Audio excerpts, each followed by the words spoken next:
Amém. Segunda carta de Paulo aos Coríntios, capítulo 9, versículo 1.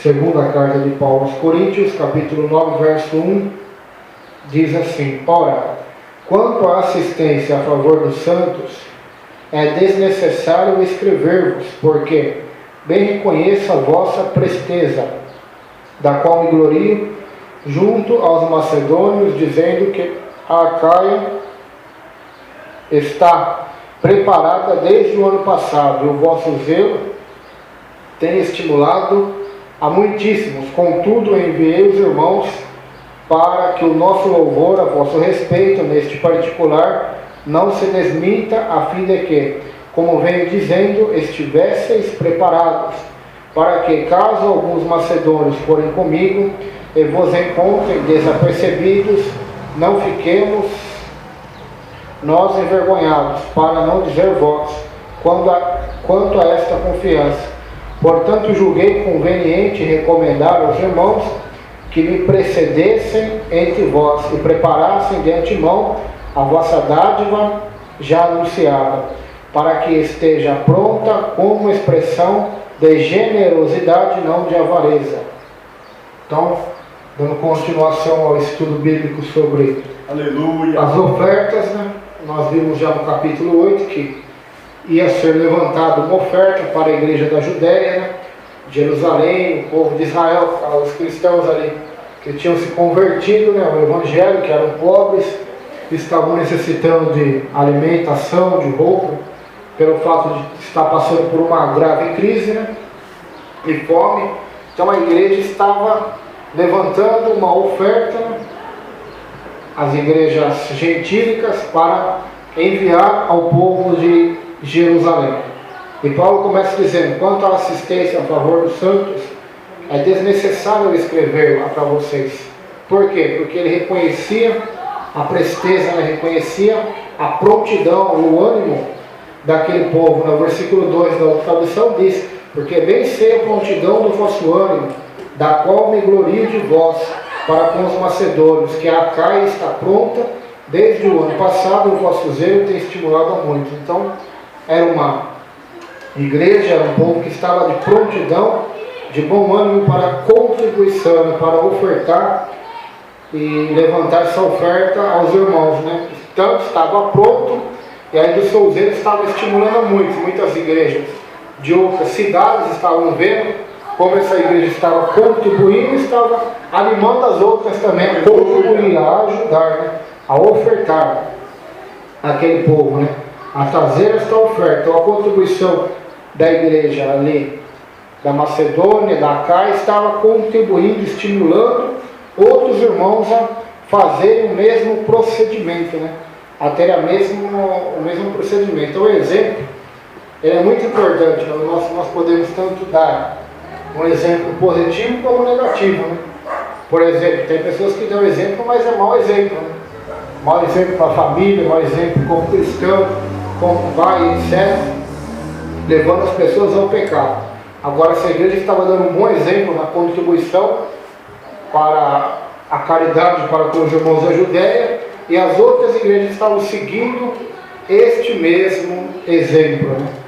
Através da sua oferta. Versículo 3: contudo enviei os irmãos para que o nosso louvor a vosso respeito neste particular não se desminta, a fim de que, como venho dizendo, estivesseis preparados. Então Paulo envia os irmãos ali, né, para estar recolhendo essas ofertas, né, para que o louvor, o elogio que Paulo dava dessa igreja para outras igrejas não se desmentisse, né, mas eles vissem que é um elogio verdadeiro, que é um povo zeloso, um povo que contribuía com amor, para que, caso alguns macedônios forem comigo e vos encontrem desapercebidos, não fiquemos envergonhados, né?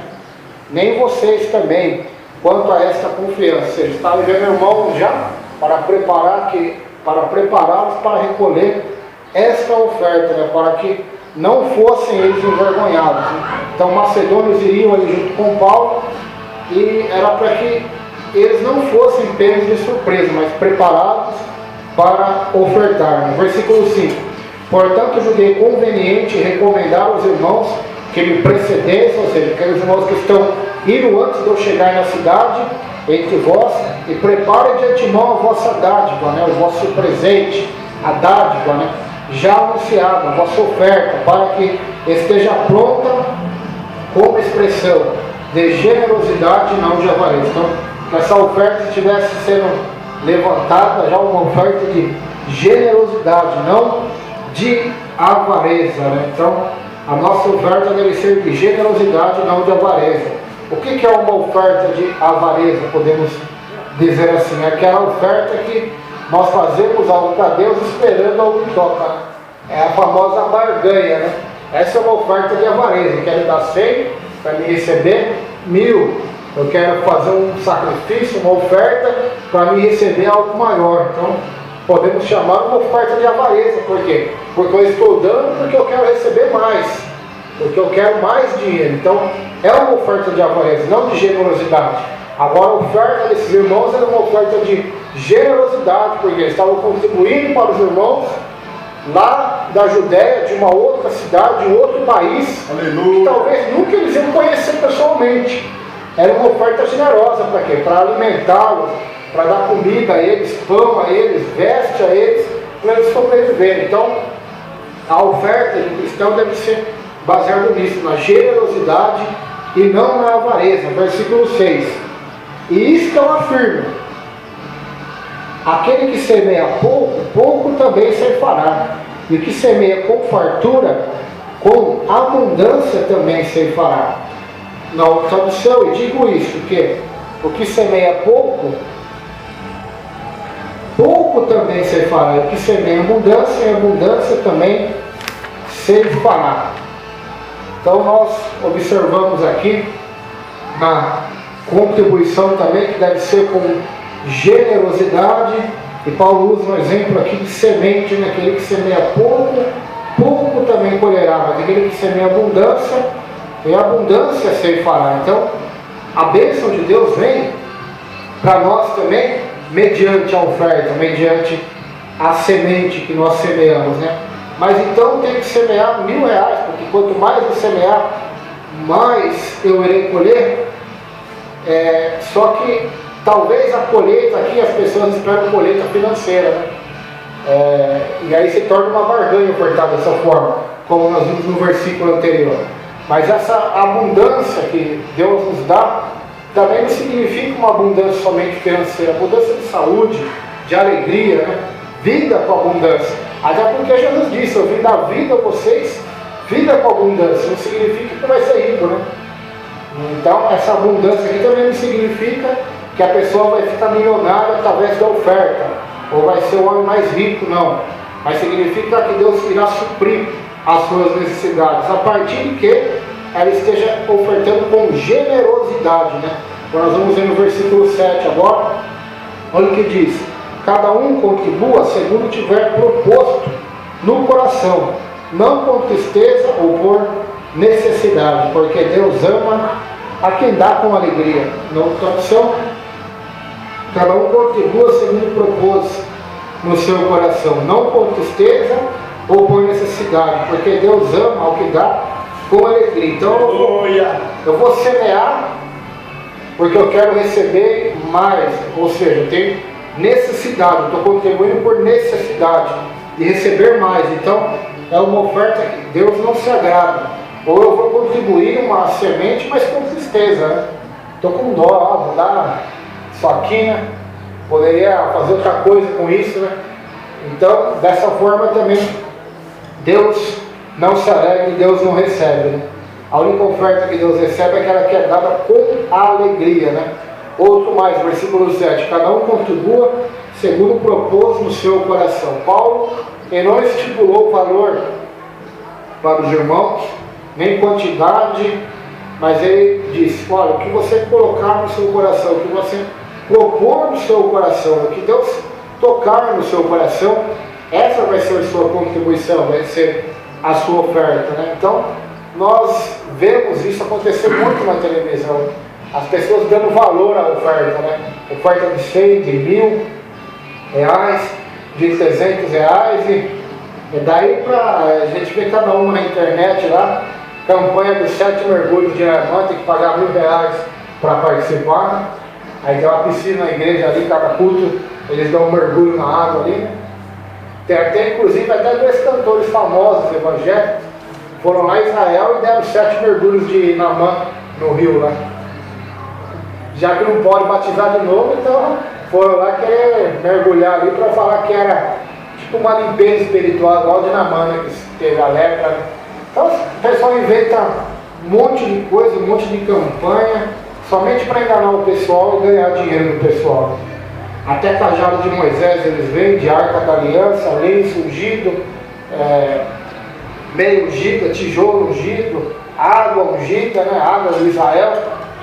Então são coisas que não estão na Bíblia, né? Não tem nada a ver uma coisa com outra. Até porque essa oferta não foi, eles não ofertaram com a intenção de ser abençoado, né? Já começa por aí, né? Eles não ofertaram com a intenção de receber algo em troca, mas eles ofertaram com amor, generosidade e alegria, contribuindo para outros que estavam mais necessitados do que eles, né? Mais empobrecidos do que eles. Então, essa é a contribuição, é a oferta que agrada a Deus. Agora, quem contribui por tristeza, por necessidade, não é recebido diante do Senhor. Então, eu vou contribuir por tristeza, né? Todo mundo contribui, né? Então, eu vou contribuir também. Todo mundo faz alguma coisa, então eu vou fazer também. Eu vou dar alguma coisa, né? Mesmo que eu podia usar o dinheiro para outra coisa, eu vou ofertar na igreja. Então foi por tristeza. Ou outros por necessidade, né? Vou contribuir porque se eu não contribuir, eu não vou ter como prosperar. Ou eu tenho que contribuir porque eu quero prosperar. Ou eu tenho que contribuir porque no ministério que eu estou, quem não contribui não pode ser obreiro, nem tomar ceia pode. Tem gente que é assim, né? Então a maioria está ofertando, está dando dízimo, está fazendo voto, mas é por causa de tristeza ou necessidade, né? Tristeza talvez porque está sendo amedrontado pelos líderes, né? Ou porque vai ser acusado, vai ficar de banco, não vai poder ter comunhão, né?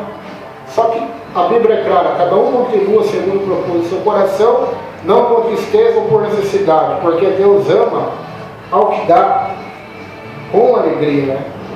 Então, é dessa forma que Deus age. Vamos ver, esse princípio não precisa ser explicado em detalhes, pois o que vemos em funcionamento em nossa vida diária. O agricultor que planta muitas sementes terá maior probabilidade de colher uma safra abundante. O investidor que coloca uma grande soma de dinheiro no banco, sem dúvida receberá mais dividendos. Quanto mais investimos na obra do Senhor, mais fruto teremos. Sempre que somos tentados a nos esquecer desse princípio, devemos recordar que Deus demonstrou para conosco generosidade suprema, aquele que não poupou seu próprio Filho antes, por todos nós o entregou, porventura não nos dará graciosamente com ele todas as coisas? Romanos 8,32. Tanto em sua natureza quanto em sua graça, Deus é um doador generoso. O que deseja ser piedoso deve seguir o exemplo divino. Então, maior oferta, né, que podemos dizer assim, né? Mas não tem nem como comparar, né, Cristo como uma oferta, né? Mas a maior oferta que deu foi Deus, né? Deus deu seu Filho. Aquilo não foi dízimo, não foi oferta, não foi voto, aquilo foi tudo realmente, né? Foi o melhor, né? Tanto que tem hinos que dizem que Deus tem o melhor para mim, só que o melhor já foi dado, né? O melhor que Deus tinha para dar para o homem foi Jesus Cristo de Nazaré. Então, aleluia, meus R$100, meus R$200, meus R$10, minha casa, meu carro, seja o que for, não é nada comparado ao que Ele deu. Podemos dar tudo que nós tivermos e ainda não será nada comparado ao que Ele fez por nós na cruz do Calvário. Então, o princípio da oferta é esse também, é seguir a mesma obra do Deus do Pai, a mesma obra do Filho, né? Uma contribuição com amor, com generosidade, né? Imagina se Deus negasse seu Filho para nós, né? Não, meu filho não. Meu filho não vou deixar morrer na cruz, não. O que seria da humanidade? Se Ele quisesse, Cristo foi para a cruz porque fez a vontade do Pai, né? Mas se o Pai falasse, não quero mais que você vá, a humanidade não vale a pena, então ele não teria ido, né? Então essa é a maior de todas as ofertas, né? Então Paulo nos lembra disso também, né? Que Cristo morreu como um único trigo, né? Uma única semente, né? Que redunda hoje em quantos milhões de frutos, né? Aquela semente que morreu, mas reviveu, ressuscitou e agora está à direita do Pai. Quantos frutos? Até hoje dá frutos, né?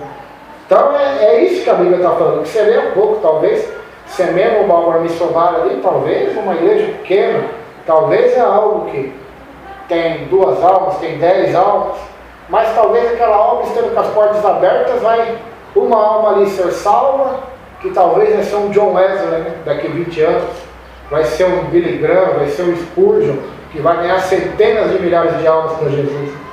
E os frutos, a abundância é muito maior, né? Então eu vejo por aí também esse versículo. Aleluia! Tem pessoas que pegam esse versículo da sementeira, interpretam ele só materialmente, né? Vou dar 100 porque se eu semear 100 eu vou colher 100 mil. E isso não é verdade, não é isso que ensina a Bíblia, né? Se nós dizermos isso, nós vamos estar enganando o povo, né? E o povo vai estar dando já com a intenção de receber, e não vai receber, vai se frustrar, né? Vai se frustrar, vai se decepcionar com Deus, né? E não é dessa forma que é o princípio ensinado aqui, né? O princípio aqui de abundância é isso, é salvação de almas, é pessoas se rendendo a Cristo Jesus, né? É pessoas tendo que comer, porque aqui também eles estavam plantando para pessoas que estavam passando fome, né? Praticamente, então Deus iria se lembrar deles, né? Porque está escrito lá em Salmo, bem-aventurado é aquele que atende ao povo. Vamos lá, só para mim ler, né? Porque era mais ou menos isso que eles estavam fazendo aqui. Salmo de número 41, se não me falha a memória, é o 41 mesmo, ó. Salmo 41 diz assim: bem-aventurado o que acolhe ao necessitado, o Senhor o livra no dia do mal. Salmo 41, ó. Aleluia. Bem-aventurado o que acode ao necessitado, o Senhor o livra do mal. Então essa oferta deles estava cumprindo isso aqui, né? Estava acolhendo o necessitado. O Senhor o protege, preserva-lhe a vida e o faz feliz na terra. Não entrega à discrição ou à vontade dos seus inimigos. O Senhor o assiste no leito da enfermidade. Na doença, tu lhe afofas a cama lá. Deus não está prometendo, se você ofertar, você não vai ter doença, ou você vai ser rico, ou vai ser próspero. Não, Deus está prometendo cuidar, livrar ele do mal. Qual o mal maior que é do que o mal que o inimigo opera, né? O mal do nosso coração. Protegerá, preservará em vida, né?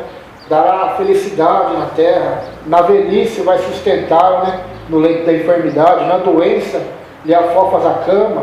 Disse eu, compadece-te de mim, Senhor, sara minha alma, porque pequei contra ti, né?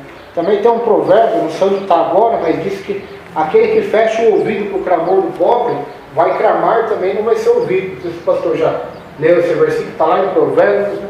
Então os pobres da Judéia, os cristãos, clamavam por comida, né? E se a igreja fechasse o ouvido para aquele clamor, chegará um dia que ela clamaria também, não seria ouvida, né? Então o que ela plantou, ela vai colher.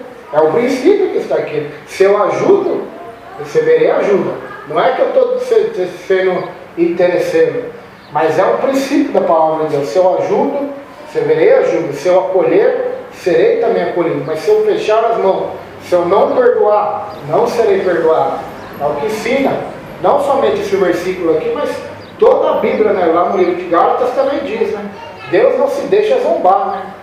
Tudo que o homem plantar, ele vai colher. Então isso não fala só de oferta, isso fala da vida no geral. Tudo que nós fazemos, seja para o bem ou para o mal, receberemos a colheita, né? Então, por isso que Paulo diz aqui, que semeia pouco, pouco também colherá. Do que semeia abundância, abundância se fará. Então quem semeia um pouco para Deus, para o Senhor, para o próximo, pouco colherá. O tesouro dele será menor. Mas quem semeia mais, o tesouro dele será maior. Aleluia! O tesouro nos céus. Agora, o que semeia pouco e maldade, talvez é colher pouco nessa terra. Agora o que é muito maldoso, aquele que assassina, que rouba, vai colher a morte mais rápido nessa terra. Então esse princípio serve praticamente para tudo. Versículo 7. Que nós já vimos aqui, vou ler de novo. Cada um contribua segundo propôs o seu coração, não com tristeza ou por necessidade, porque Deus ama o que dá com alegria. Vamos lá.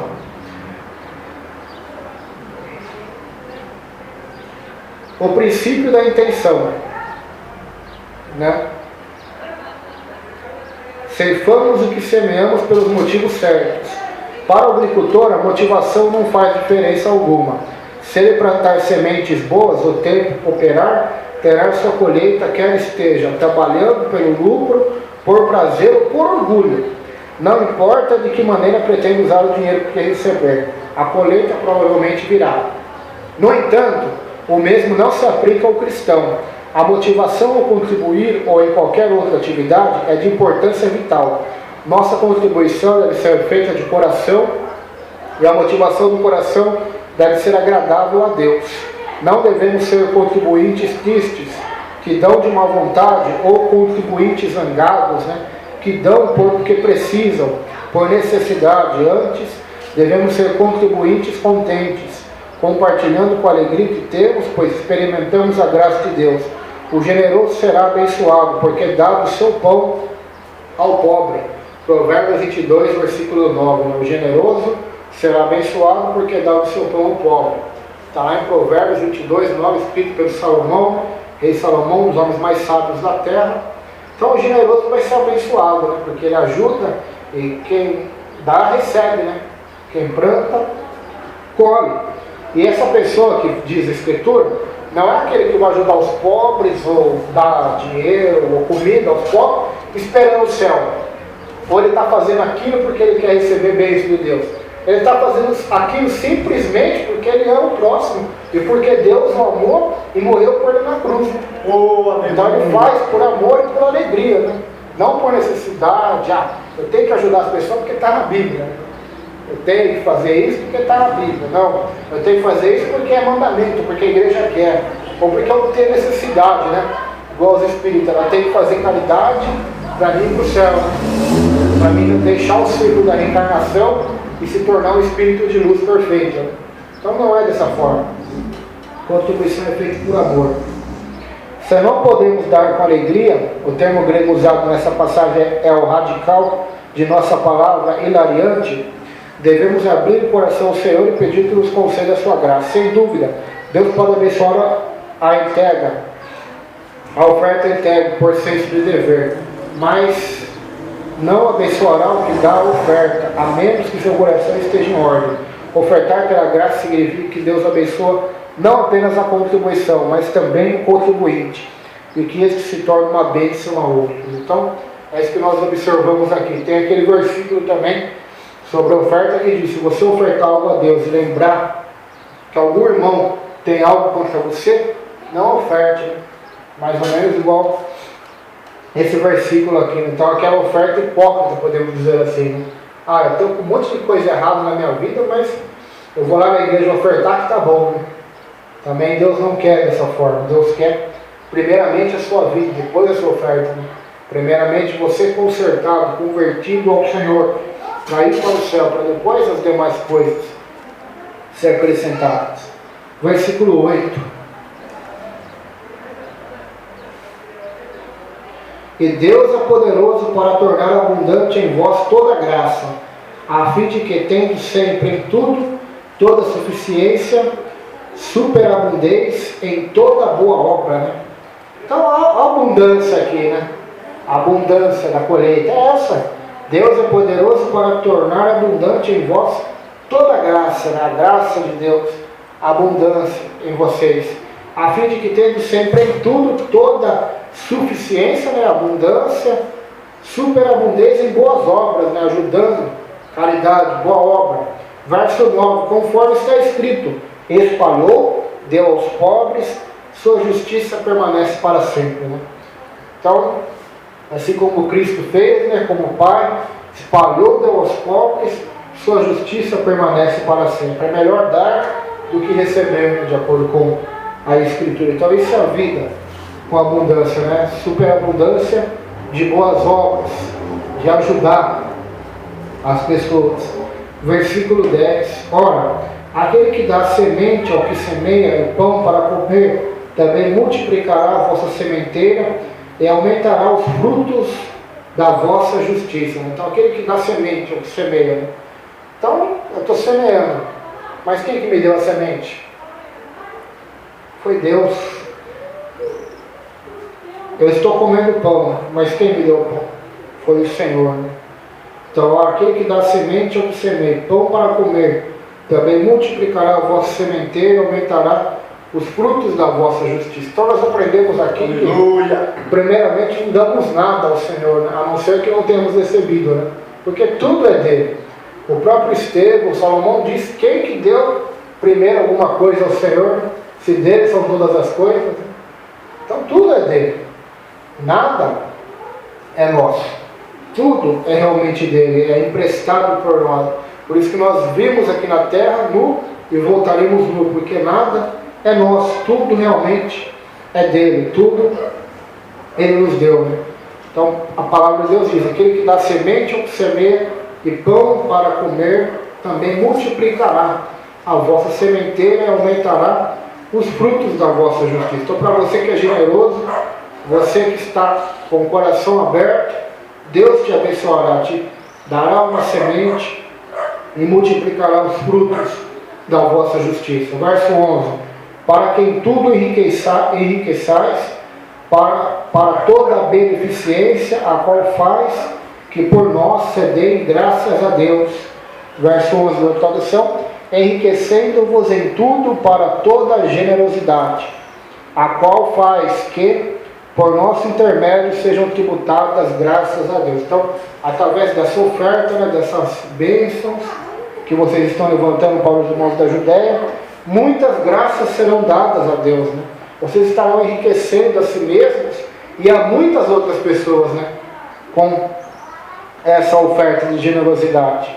Então, será dado muitas graças a Deus. Agora imagine, vamos imaginar, quando essas ofertas chegaram lá na Judéia, para as igrejas, quão felizes eles ficaram, quantas louvores, quantas orações, quantos pais, quantas mães, quantas crianças que choraram de alegria, né? Agradecendo a Deus. Então, graças foram dadas a Deus. Paulo está dizendo, através da sua generosidade, né? Louvores foram dados a Deus. Versículo de número 12: porque o serviço desta assistência não só supre a necessidade dos santos, mas também redunda em muitas graças a Deus. Então esse serviço aí que vocês estão fazendo, essa oferta que vocês estão levantando para ajudar os cristãos da Judéia, para dar assistência a eles, né, suprir a necessidade deles, vai redundar em muitos louvores ao Senhor, né? Então Paulo, olha que interessante, né? O capítulo 8 e 9 de Coríntios foi usado, né, na Bíblia, 2 Coríntios na Bíblia, para levantar essa oferta aos cristãos pobres, né? Agora, quantos capítulos Paulo tem pedindo para ele mesmo? Não tem nenhum. Não tem nenhum. Olha que interessante, Paulo. Estou parando para pensar agora nisso. Nós estamos estudando todas as cartas dele, né? Quantas ele está pedindo para ele? Agora, esses 2 capítulos estavam sendo pedidos, né, para levar aos cristãos da Judéia, né? Então aqui nós vemos a grande diferença de Paulo, o verdadeiro apóstolo, para os supostos de hoje, né? Que pedem para eles, né? Não para os pobres, né? Pedem para eles, para os hotéis deles, para os aviões, para os carros importados deles, para os ternos importados deles, para a mulher deles que usam roupas caríssimas, os filhos que estudam nas melhores escolas, né? A compra deles é R$2.000, falando por baixo, né? Das melhores carnes, das melhores marcas, e enquanto muitos passando necessidade, né? Então, aqui nós vemos a grande diferença de Paulo para a geração nossa, na geração atual. Então Paulo usou 2 capítulos aqui do Novo Testamento, da segunda carta de Coríntios, são 13 capítulos, né? 2 capítulos inteiros foram usados para pedir a oferta aos crentes ali da Judéia para levar Aleluia. a comida para eles, né? Assistência para eles. Né? Então, outra coisa que nós vemos aqui, né? Que a igreja primitiva se preocupava, né? Era em dar assistência aos pobres, né? Aos cristãos pobres da igreja daquela época. Né? E hoje nós vemos que a igreja moderna hoje é a mais rica, né? De toda a história e é a que menos dá assistência. Né? É a que menos dá assistência. Quantos na África, quantos na Amazônia, quantos no Paraguai, quantos no sertão, quantos passando por necessidades terríveis e a igreja de olhos fechados, né? Prefere gastar 30, 40, 100 milhões, né? Construindo mega templos, né? Pagando um mês de programação na televisão, né? Ainda para pregar um falso evangelho, né? Para levar as pessoas a uma falsa conversão e uma salvação que não é bíblica, né? Mas levar ao inferno, em vez de cumprir a Escritura, né? Cumprir a palavra do Senhor, do nosso Deus. Então, que nós vemos a diferença de Paulo, né? Para os demais. Versículo 13. Visto como na prova desta ministração glorificam a Deus pela obediência da vossa confissão quanto ao Evangelho de Cristo e pela liberalidade com que contribuís para eles e para todos. Então aqui está clara a contribuição. A contribuição, a oferta deles não foi para eles enriquecerem, né? Paulo não estava fazendo uma campanha, né? Campanha da prosperidade na igreja de Corinto, né? Para eles ofertarem para ele mesmo, Paulo, né? Ou para o ministério dele, para que eles fossem prósperos, né? Não, essa coleta estava sendo feita, né? Em nome do amor, da alegria, da generosidade, né? Para ajudar outros famintos da Judéia. Então a diferença é muito grande, né? A gente para assim no estudo bíblico, começa a pensar, meditar e a ver realmente que a diferença deles para os de hoje é muito grande, né? É muito grande. E só não vê isso quem realmente não estuda a Bíblia, né? Que no caso é a maioria dos evangélicos, né? Que não examina a Escritura, não medita, né? Os pessoal quer ouvir boas palavras, profecias e revelações e por isso estão no engano, né? No engano da mídia, no engano e quando ofertam, não ofertam como ensina a Escritura, né? Ofertam já esperando já ter algo em troca, né? Tanto que todas as ofertas, se a gente pegar os carnês, os papéis das igrejas de oferta, nós vamos ver ali que geralmente vai ter barganha ali, né? Eu já vi uns papelzinhos de uma denominação que está escrito oferte aqui pelo, aí tem lá casamento, marca um X, vida profissional, vida sentimental, família, dons espirituais, até para dons, né? Aí você colocava a quantia da oferta e por que era o motivo que você estava ofertando, ou o voto, né? Estava dando aquilo para receber aquilo, sendo que a Escritura não ensina isso. Então é errado o voto na Bíblia. Olha, eu não vejo o Novo Testamento ensinando o voto. O voto era mais no Antigo, né? No Antigo Ana fez o voto ali, dar o filho para Deus. Mas no Novo, assim, a gente não vê Jesus fazendo voto, nem ensinando os apóstolos a fazer voto. Nem mesmo em campanha, né? Até uma vez eu ia no monte, né? E o Senhor falou no meu coração que não era para mim fazer campanha no monte, era para minha vida ser uma campanha todos os dias, né? Ou seja, todos os dias servir a Deus, orar, buscar a Deus, não é só na campanha. Então as pessoas confundem muito isso, né? Acham que um voto ou uma campanha vai mudar a vida delas, sendo que o cristianismo que Jesus Cristo ensinou é todos os dias tomar a sua cruz e seguir a Jesus. Então nós vemos muito isso, né? Votos dos mais diversos tipos, né? E são tudo quebrados, os homens quebram tudo, viu? É difícil o homem cumprir seu voto, né? Ou uma mulher. A maioria é quebrada, né? Até por isso que o Novo Testamento não dá muito ênfase a voto nem a juramento, né? Mas seja o vosso falar sim, sim e não, não, que passar disso vem do maligno, né? Paulo aqui, o voto de Paulo, sabe o que era? Já não vivo mais eu, Cristo vive em mim. Esse era o voto que Paulo fez. Já não sou eu que vive mais, Cristo vive em mim. Voto de João Batista, convém que ele cresça e eu diminua. Voto do apóstolo João, filhinhos, vamos amar uns aos outros como ele nos amou. Então, esses votos ninguém quer fazer, né? É só voto de prosperidade, de bênção, disso, daquilo, né? Sendo que o Evangelho é tão simples. Então, a maioria das ofertas recolhidas hoje é por isso, né? É por isso. Já viu aquela já também de oferta R$100 ganha um CD, oferta 500 ganha isso, oferta 1000 ganha uma Bíblia, né? Então, as pessoas realmente perdeu o sentido, né, da palavra amor, porque a palavra amor está muito relacionada com oferta, porque Deus ofertou, podemos dizer assim, né? Cristo pelo quê? Por amor, não foi? Foi por amor.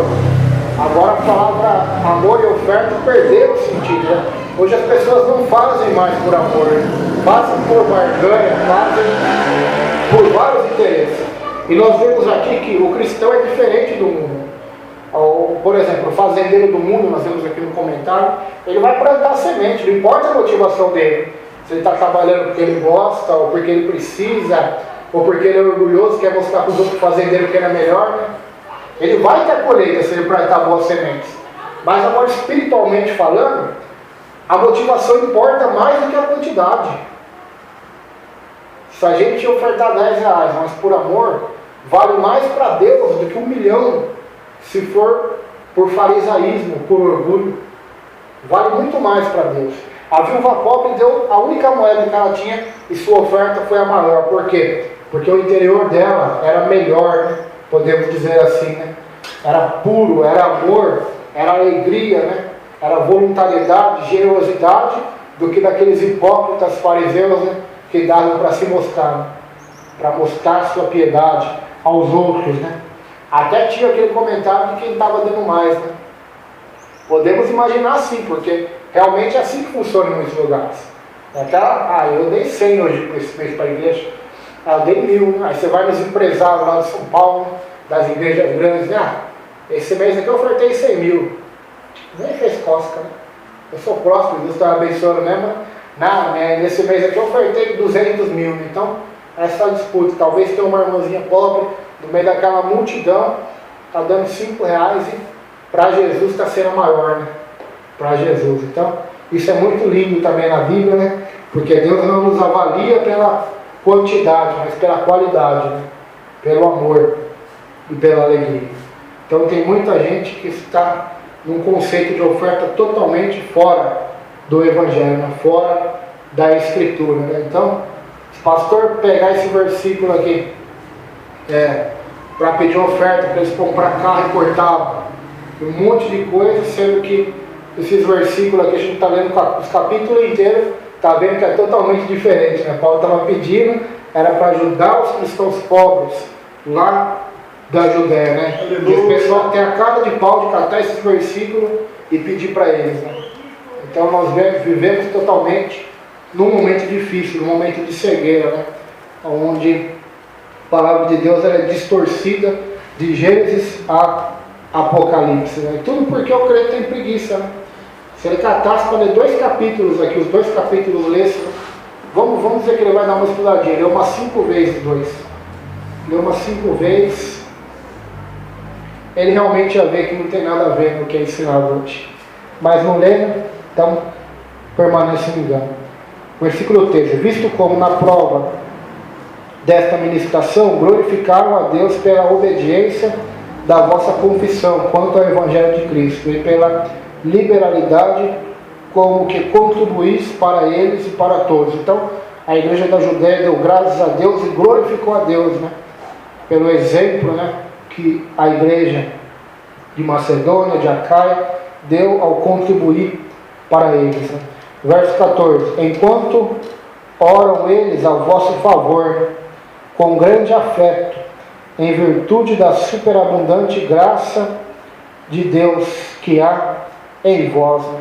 Então, a oração, né? Os cristãos da Judéia, quanto que eles oraram para esses irmãos que ajudaram ele, né? Quantos eles receberam de oração? Então eu falo que aqui já está a maior prosperidade deles, né? A oração daqueles irmãos simples, né? Pobres da Judéia, a favor deles, né? Orando por eles, né? Então Paulo valoriza muito a oração. Enquanto muita gente não valoriza a oração, as pessoas só pensam na oração. Nós podemos ver isso, eu já vi várias vezes acontecer, quando estão desempregados, quando o pai, ou a mãe, ou o filho está doente, né?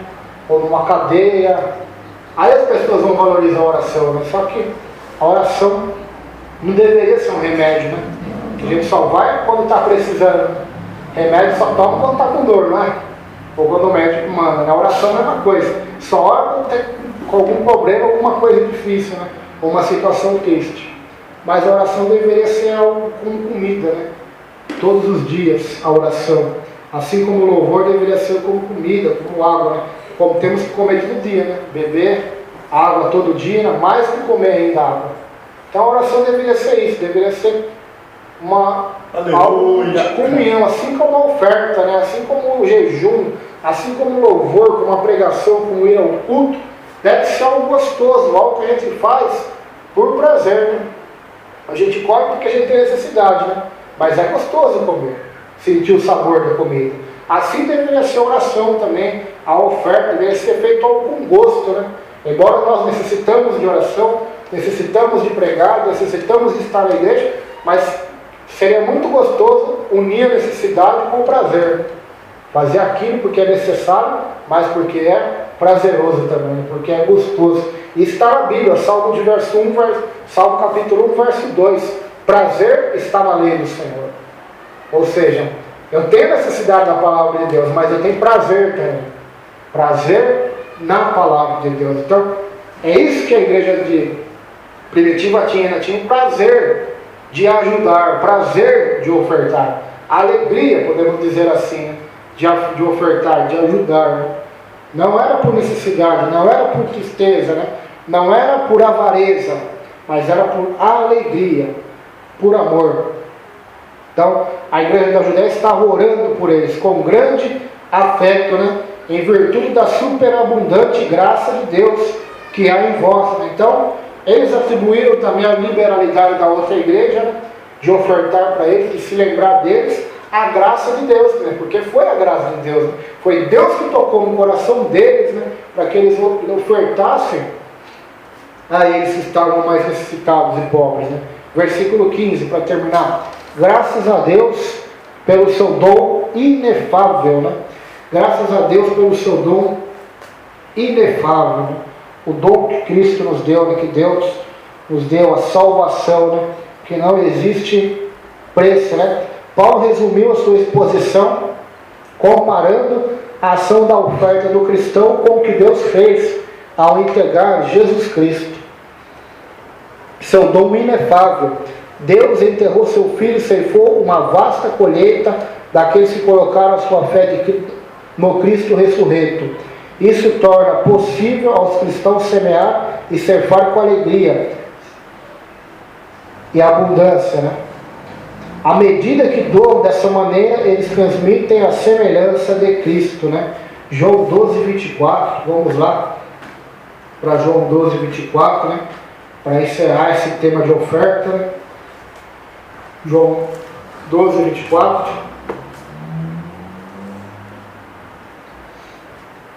Diz assim, versículo 23 e 24, João capítulo 12. Jesus lhes respondeu, dizendo: é chegada a hora em que o Filho do Homem há de ser glorificado. Na verdade vos digo, que se o grão de trigo caído na terra não morrer, ficará ele só, mas se morrer, dá muito fruto. Então a pergunta é: Jesus,